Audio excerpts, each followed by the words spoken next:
L'usine Lubrizol se trouve ici à peu près. La réaction immédiate du port a permis de confiner dès les premiers instants en fait la pollution au sein de ce bassin, de manière à éviter tout déversement dans la Seine. C'est dans ce bassin que la pollution a été confinée. Deux rideaux de barrage bloquent en surface les nappes d'hydrocarbures qui sont progressivement pompées.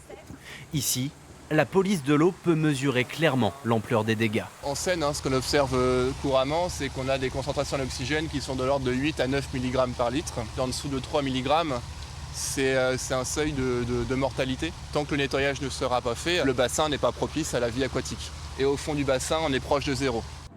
Un peu plus loin, de l'autre côté de la presqu'île, le taux d'oxygène dans l'eau se veut plus rassurant.